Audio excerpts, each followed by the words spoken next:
Добре, ще ви моля да се представите. Знаете, когато се появява събеседник на екрана в името и отдолу професията или титлата или начинът, поста, който взема. Има ли в България закон за защита на лични податъци? Има, да. За, ако кажем професия, адреса, то... Не, адреса не, само професията. Как се казвате? Добре, сте Представете се. Ще ви помня да се представите. Добре, моето име е Виктор Мизрахи. Македонски граѓанин од Скопје, по етничко потекло евреин. По професија сум по едукација дипломиран економист, иначе до моето пензионирање работев како експерт за кожа и меѓународна трговија во фирмата Макотекс во Скопје. Во еден период од 2 години бев представник на мојата фирма во Будимпешта. Бев во 2 мандата председател на еврејската заедница во периодот 96-2004 година. Моментално само член на еврејската заедница во Република Македонија и овде присутен со вас во ова куќа на сеќавање или куќа на едукација за младите генерации кои би требало да живеат во еден подобар свет, во свет на меѓусебно разбирање, не толеранција. Толеранција значи морам да те трпам. Меѓусобно разбирање, во свет каде што човековите вредности ќе бидат поставени на највисоко ниво и каде што човек ќе респектира човека, а не неговата етничка, верска или било каква политичка припадност. Добре, господин Мизрахи, първи въпрос. Какво ви свързва с това място? Държите документ в ръцете си, може да ни го покажете? Да, нажалост, ја прво сакам да кажам од моето семејство во Холокаустот исчезна 81 член. Семејството Мизрахи потекна од Скопје и живееме околу 500 години во Скопје, се до тој ден 11 март 1943 година и баш овде кај што стоиме на улица Амарова и Давидова во центарот на еврејското мало, кај што пред војната живееле 4000 евреи помеѓу двата овие моста, на местото кај што е изграден мој мемориален центар и место и на моето семејство. Нажалост, мојот син и ќерка Рахамин и Рашела се последни Мизрахи. После тој догаѓај на Холокаустот, едно човеко безумие. Често пати не сум револтиран од некои реакции на така наречени интелектуалци. Од било од каде што сака да се негира еден трагичен догаѓај на човековата историја и учеството на една влада, фашистичка влада, во уништување на еврејската популација во Македонија. Да говорим конкретно, става въпрос за България. Според вас неглижира ли се Холокоста в България? Не ве разберам. Според вас, да говорим конкретно, според вас неглижира ли се Холокоста в България? Дали? Не, во Бугарија одредени групации на луѓе настојуваат да се негира учеството на фашистичката влада во Бугарија во Холокаустот на евреите од Тракија и Македонија. Кои са тези групи? Нажалост, и гледајќи многу телевизии, има и така наречени интелектуалци кои ме чуди во 21. век, дури и професори на факултети, да бараат на секој начин оправдување за она што го направи бугарската влада. Мораме да го разграничиме. Никој, ни од моето семејство, нити од македонските интелектуалци, нити од членови еврејска заедница, не вели дека фашизам постои кај бугарскиот народ. Постои фашизам и нацизам во тогашната бугарска влада на чело со Богдан Филов и цар Борис III. Холокаустот во Македонија, депортацијата на евреите од Македонија и Тракија е направена во организација на таа влада, не на бугарскиот народ. И уште нешто морам да истакнам. Ја како евреј, со длабока почит, го респектирам она што го направија Пешев, 40 парламентарци Бугарската православна црква и бугарскиот народ во спасувањето и реакциите на евреите од бугарите до нивна депортација, како и на реакциите преходно при донесување на законот за заштита на нацијата, еднократниот данок, антисемитските закони во одлуките на бугарската влада подпишани од цар Борис III. Сакам да ви покажам нешто. Ова е декларација од мојот чичко, Давид Рахамин Мизрахи, роден од Скопје 1909 година. Декларацијата под број 1245 од 14.8.1941 година, во која се наведу заради наплата на еднократниот данок, кој чисти данок по Законот за заштита на нација, данок само кој се наметнува на евреите, во кој пишу дека роден 1909, живее на Амарова број 24, жена му Берта со едно двомесечно дете. Тука има негова декларација и пишува поданик български. Задржите така, на камерата. Што ова кажу? Сите оние кои настојуваат да кажат дека евреите од Македонија не биле бугарски поданици, лагат. Или ова бил поданик кој да го взема данакот да го оплячка. Може ми така да го разберете. Историски факт е, со одлука на бугарската влада и цар Борис, на сите евреи од Македонија при депортацијата им е одземено българското гражданство. Тоа е историски факт. Можам да ви набројам не број на документи кои тоа го докажува. И уште нешто. Целокупното ово што се деса во Бугарија почине после Стокхолмската конференција. Кога на Бугарија беше на захтевот на Бугарија да биде земја праведник и беше одговорено не, фашистичка Бугарија, не бугарскиот народ, учествуваше во Холокаустот на 11.363 евреи. Реакциите внатрешни, не знам од кои цели, па дури и на одредени политички партии, беа против истината.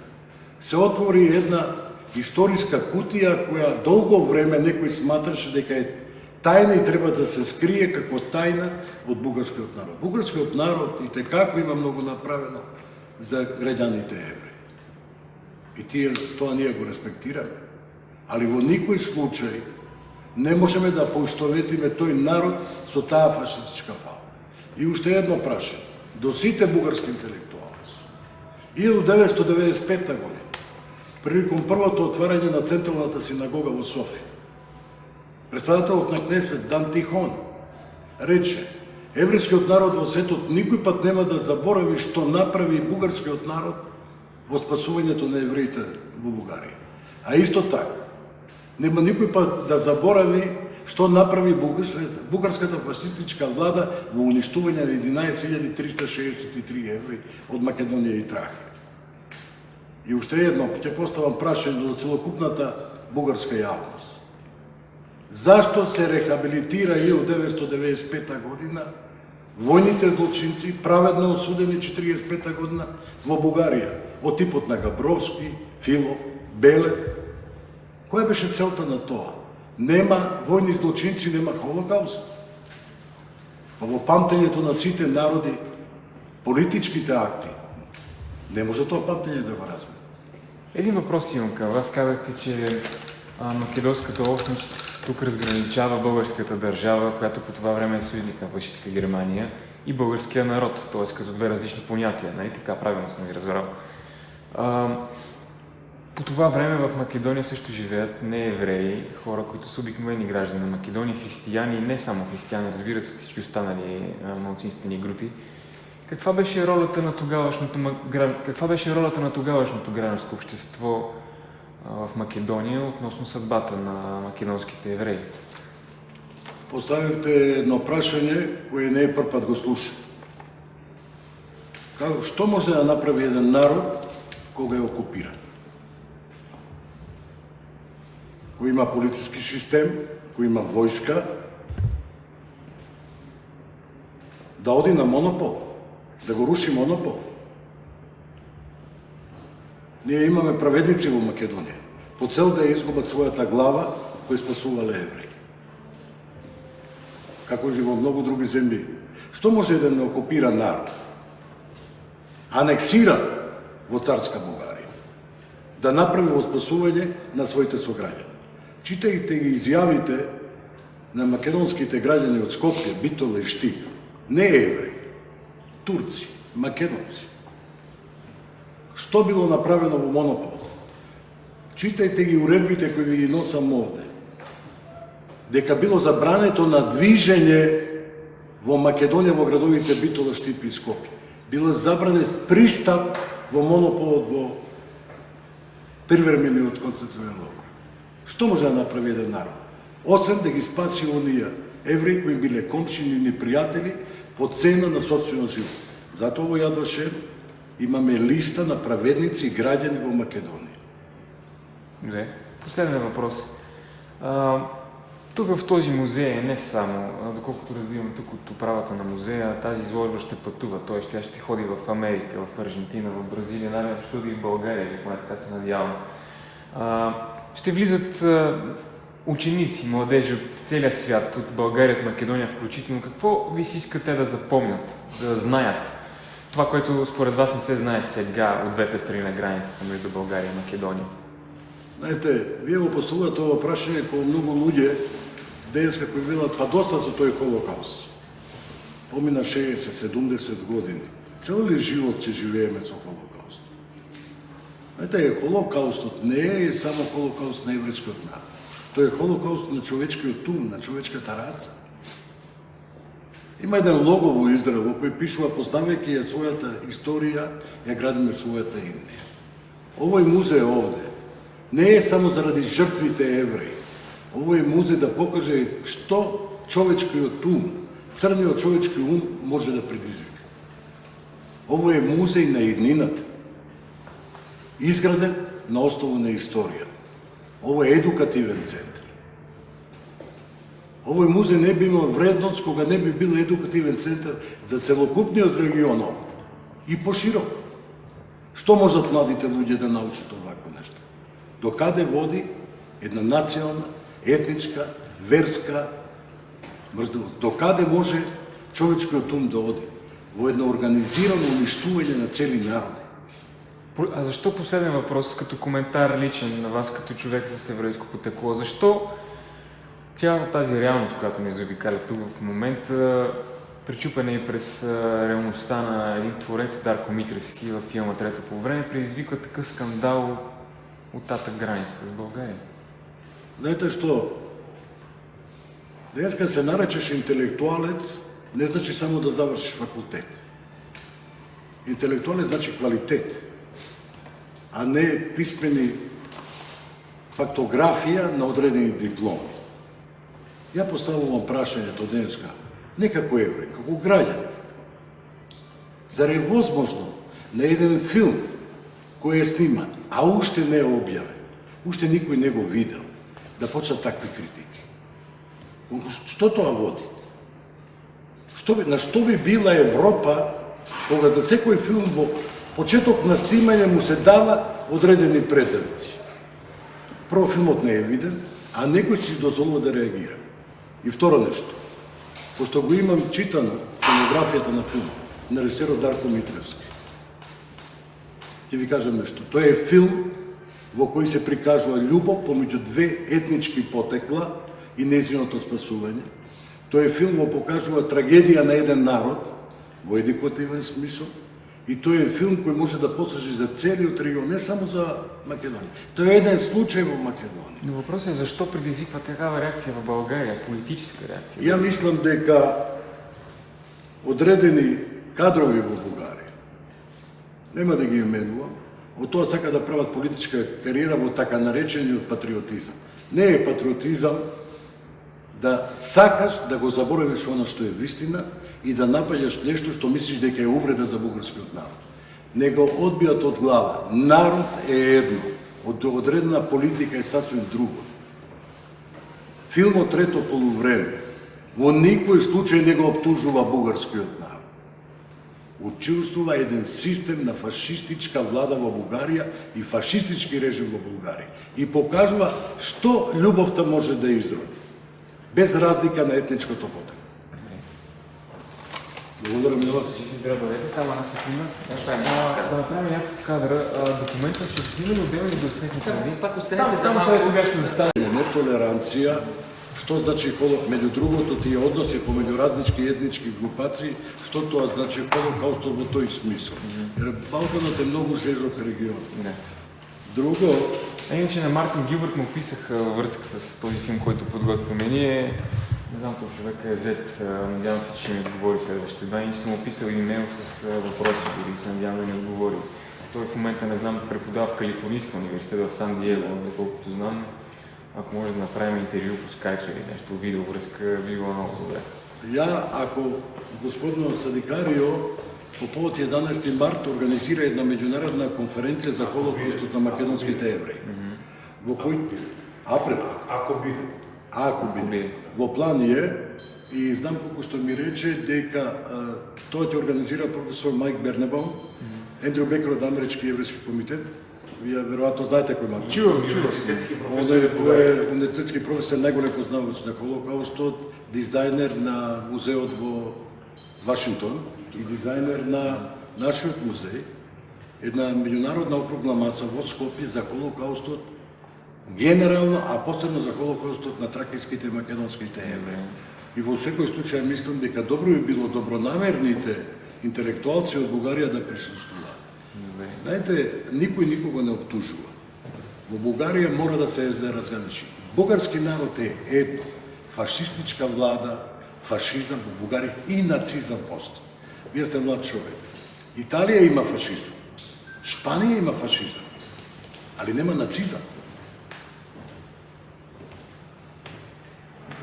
Ја ќе ви покажам еден мал милион документи. Ќе ви покажам изјавата на цар Борис III пред синодот на Бугарската православна црква. Евреите се национално зло. Од ваши интелектуалци напишам оригинални документи. Ќе ви покажам расправата после изјавата после Стокхолмската конференција. Од ваши интелектуалци. Ќе ви покажам документи од ваши интелектуалци испратени во државата Израел. Рушите во споменикот на цар Борис. Тој е човекот кој нанесе огромно зло. Одбрана на една историја на една фашистичка влада и поистоветување на народот со влада, тоа е огромна грешка. Никој од нас нема ви рече бугарскиот народ е фашистички народ. Никој од нас нема ви рече дека бугарската права црква она што го направила, ретко тој го направил. Кирил, Стефан, од 39-та до Закон за заштита нација и до самиот холокаust. Али никој од нас не може ван ова да ви рече дека овде холокаust не го направија бугарските фашистички војски, него го направија германските. Македонија е анексирана. Тогашна Бугарија има граници со Италија. Караули.